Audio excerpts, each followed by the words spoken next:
पागल बाबा आश्रम का निर्माण पागल बाबा श्री लीलानंद ठाकुर द्वारा किया गया था, जो कभी न्यायाधीश हुआ करते थे। लोग उन्हें पागल बाबा कहने लगे और इसके पीछे एक दिलचस्प कहानी है। एक गरीब ब्राह्मण बांके बिहारी जी का बहुत बड़ा भक्त था। एक बार उसने एक महाजन से कुछ रुपए उधार लिए थे और हर महीने थोड़ा थोड़ा करके चुकाता रहा।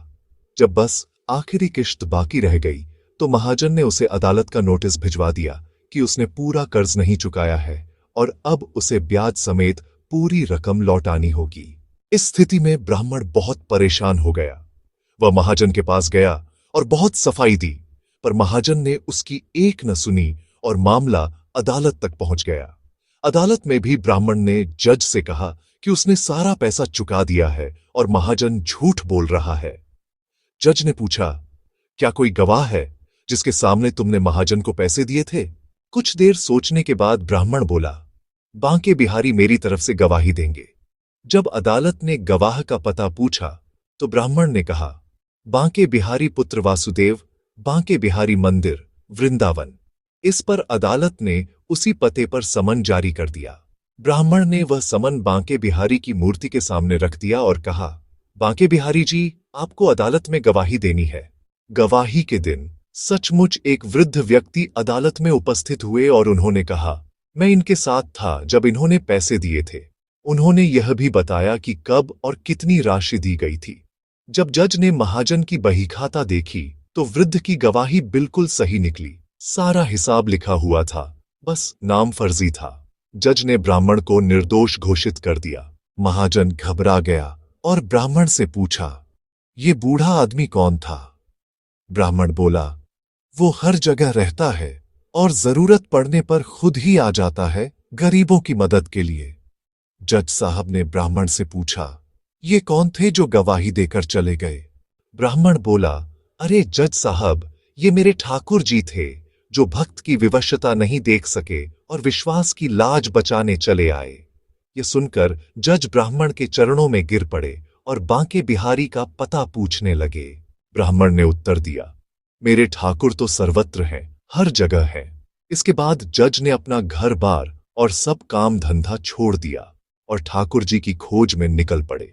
कई वर्षों बाद जब वे वृंदावन लौटे तो लोग उन्हें पागल बाबा के नाम से जानने लगे। यदि आप यह पूरी कथा सुनना चाहते हैं तो हमने पूरी कथा का लिंक डिस्क्रिप्शन में दे दिया है। इस कथा को हमने संपूर्ण भक्तमाल कथा सच्चे गवाह श्री कृष्ण के नाम से सुनाया है। अब हम आगे गिरिराज गोवर्धन जी की एक पौराणिक कथा कहने जा रहे हैं। आशा है कि आपको पसंद आएगी। धार्मिक दृष्टि से गिरिराज जी का प्राचीन काल से ही व्रज में सर्वाधिक परिपूर्ण स्थान और महत्व रहा है। व्रज में मान्यता है कि इनकी पूजन परिक्रमा के मंत्र गोवर्धन गिरे तुभ्यम गोपानाम सर्वरक्षकम नमस्ते देवरूपाय देवानाम सुखदायिने का 2 सहस्त्र बार जप करके 4 बार प्रदक्षिणा करने पर सिद्धि अवश्य प्राप्त होती है। श्री गिरिराज जी की तलहटी एवं कंधराओं में भगवान श्री कृष्ण तथा श्री राधा जी के विहार स्थल रहे हैं, अतएव इस भूमि का विशेष महत्व है। गिरिराज गोवर्धन के अवतरण के संबंध में गर्ग संहिता में उल्लेख है कि भारत के पश्चिमी भाग में स्थित शालमली द्वीप में पर्वतराज श्री द्रोणाचल के घर में उनकी पत्नी के गर्भ से श्री गोवर्धन नाथ जी का जन्य हुआ था। देवताओं ने पुष्प वर्षा करके श्री गोवर्धन जी की वंदना की। एक समय पुलस्त्य ऋषि भ्रमण करते हुए वहां गए।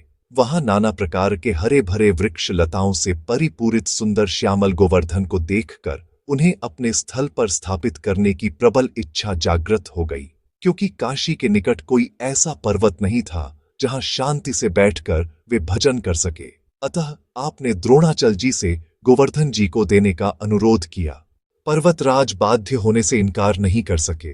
गोवर्धन जी ने दुखी होकर ऋषि से यह तय कर लिया कि मैं आपके हाथ में रहकर ही चलूंगा और आप मुझे कहीं भी नीचे नहीं रख सकेंगे। यदि किसी प्रकार नीचे रख देंगे तो वहीं रह जाऊंगा और तिल भर भी आगे नहीं चलूंगा। पुलस्त्य ऋषि ने इस शर्त को स्वीकार कर अपने हाथ में गोवर्धन जी को रख काशी को प्रस्थान किया। मथुरा पहुंचने तक तो गिरिराज जी हल्के रहे, किंतु फिर इतने भारी हो गए कि ऋषि हाथ में रखने में असमर्थ हो गए और उन्हें भूमि पर रख दिया। संध्या वंदन, स्नान तथा भोजन के उपरांत ऋषि चेष्टापूर्वक गिरिराज जी को उठाने लगे, तो गिरिराज जी ने जाने से इनकार कर दिया। तब ऋषि ने क्रुद्ध होकर यह शाप दे दिया कि तुम नित्य प्रति एक तिल के समान घटते जाओगे। गिरिराज जी ने ऋषि के शाप को ग्रहण किया, क्योंकि उन्हें ज्ञात था कि श्याम सुंदर श्री कृष्ण भगवान व्रज में अवतरित होकर विविध लीलाएं करेंगे, जिससे मैं कृतार्थ हो जाऊंगा। वराह पुराण में वर्णन कथा है कि भगवान श्री रामचंद्र जी की आज्ञा से श्री हनुमान जी उत्तराचल से गोवर्धन जी को कंधे पर रखकर ला रहे थे, तो देववाणी हुई कि समुद्र में सेतु बन गया है। देववाणी सुन हनुमान जी ने इन्हें यहीं पृथ्वी पर रख दिया। तब हरिभक्त गिरिराज जी ने हनुमान जी से कहा, आपने मुझे भगवान के चरण चिन्हों से वंचित किया है, अतः मैं आपको शाप दे दूंगा। इस पर हनुमान जी बोले, हे गिरिवर, क्षमा करें। जब इंद्र की पूजा का खंडन करके भगवान श्री कृष्ण आपकी पूजा करवाएंगे, तो इंद्र कुपित होकर व्रज में उत्पात करने लगेगा। उस समय आप व्रजवासियों के रक्षक होंगे। द्वापर के अंत समय में श्री कृष्ण जी का अवतार होगा, वे ही आपकी इच्छा की पूर्ति करेंगे।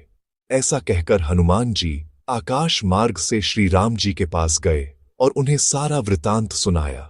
इस पर श्री रामचंद्र जी ने कहा, सेतु बंधन हेतु लाए गए ये सब पर्वत मेरे चरण स्पर्श से विमुक्त हो गए, परंतु गोवर्धन को अपने हस्तकर्तल तथा सर्वांग स्पर्श से पवित्र करूंगा। मैं वसुदेव के कुल में जन्म लेकर व्रज में विविध लीला करूंगा तथा गोवर्धन के ऊपर गौचारण गोपियों के संग अद्भुत विलासादि से उसे हरिदास श्रेष्ठ बना दूंगा।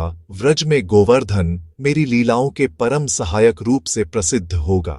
गोवर्धन की उत्पत्ति के बारे में गर्ग संहिता में इस प्रकार से भी कहा गया है कि कंस संताप के कारण जब देवताओं ने प्रार्थना की, तो श्री कृष्ण ने व्रज के उद्धार हेतु अवतार धारण करने की इच्छा जब श्री राधिका जी को सुनाई, तो वे बोली कि मैं आपका वियोग एक पल भी नहीं सह सकती। इस पर श्री कृष्ण ने कहा कि आपको संग लेकर ही व्रज में अवतार धारण करूंगा। इस पर श्री राधिका जी ने कहा, प्राणनाथ, जहां वृंदावन नहीं है, जहां यह यमुना नदी नहीं है तथा जहां गोवर्धन पर्वत नहीं है, वहां मेरे मन को सुख नहीं मिल सकता। यत्र वृंदावनम नास्ति न यत्र यमुना नदी, यत्र गोवर्धनो नास्ति तत्र में न मन सुखम।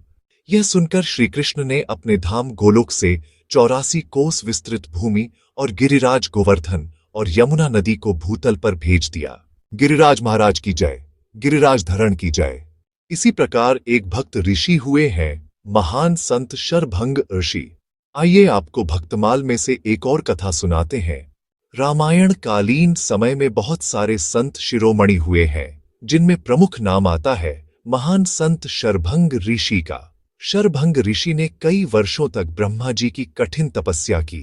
फलस्वरूप ब्रह्मा जी ऋषि से अत्यंत प्रसन्न हुए और वरदान स्वरूप इंद्र का पद प्रदान किया। वरदान पाकर शरभंग ऋषि अत्यंत प्रसन्न हुए। ब्रह्मा जी ने ब्रह्मलोक से शरभंग ऋषि को लाने के लिए विमान भेजा। शरभंग ऋषि अत्यंत हर्षित होकर अपनी कुटिया से बाहर आए और विमान की ओर प्रस्थान करने लगे। सभी अन्य ऋषि मुनि एकत्रित हुए। शरभंग मुनि जी ने विमान में अपनी जगह ग्रहण की। तभी एक अन्य मुनि ने कहा, आप कहाँ जा रहे हैं? शरभंग ऋषि बोले, ब्रह्मलोक से ब्रह्मा जी ने विमान भेजा है, इंद्र बनने जा रहा हूं।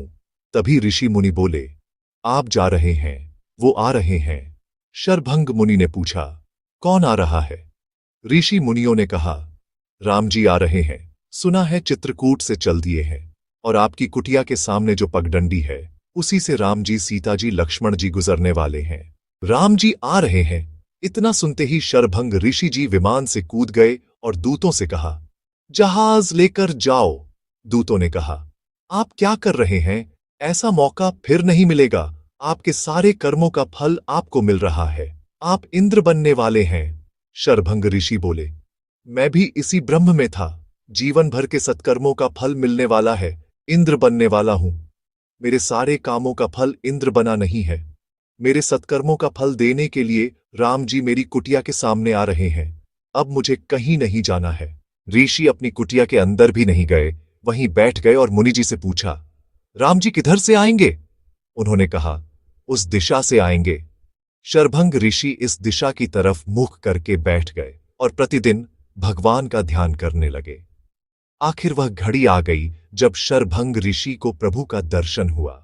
वह प्रभु का एकटक दर्शन करते रहे। वह राम जी, लक्ष्मण जी, सीता जी को अपनी कुटिया के भीतर भी नहीं ले गए। वहीं प्रभु से उन्होंने कहा, हे नाथ, मैंने जीवन भर कोई भी ऐसा कर्म नहीं किया जिससे मुझे आपका दर्शन प्राप्त हो सके।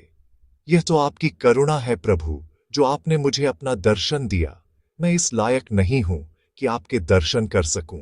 शरभंग ऋषि बोले, प्रभु, आप यही खड़े रहिए। शरभंग ऋषि कभी इस दिशा में जाते, कभी उस दिशा में जाते हैं। अनेक लकड़ियां इकट्ठे कर उन्होंने अपनी चिता वहीं बना दी। अपनी चिता पर बैठ गए और लक्ष्मण जी से उन्होंने कहा, मेरे कमंडल से थोड़ा जल दीजिए। अंजनी में जल लेकर ऋषि ने प्रभु राम जी से कहा, हे प्रभु, मेरे सारे कर्मों का पुण्य जो मैंने जीवन भर सत्य कर्म से प्राप्त किए हैं, मैं आपको समर्पित करता हूं। शरभंग ऋषि बोले, प्रभु, एक वरदान दीजिए। प्रभु ने कहा, मांगो। शरभंग ऋषि बोले, प्रभु, आप सीता जी के साथ, लक्ष्मण जी के साथ मेरे हृदय में निवास करिए। प्रभु ने कहा, तथास्तु। उसके बाद शरभंग ऋषि ने दाहिने भाग के अंगूठे से अग्नि प्रज्वलित करी और सदैव अग्नि में विलीन हो गए। भगवान के दर्शन होने के बाद जीवन में फिर कुछ नहीं बचता। सदैव इच्छाओं से घिरे होने के साथ हम माया के बंधन में बंधे रहते हैं। इसलिए भगवान के दर्शन के बाद और कोई अन्य इच्छा हमारे हृदय में नहीं होनी चाहिए। आशा करते हैं आपको हमारी यह कोशिश पसंद आई होगी। हमारा प्रण भक्तमाल कथाओं का प्रचार है। कृपया इसमें हमारी सहायता कीजिए। जय श्री कृष्ण, जय श्री राधा, और इस कथा को अन्य भक्तजनों तक पहुंचाइए।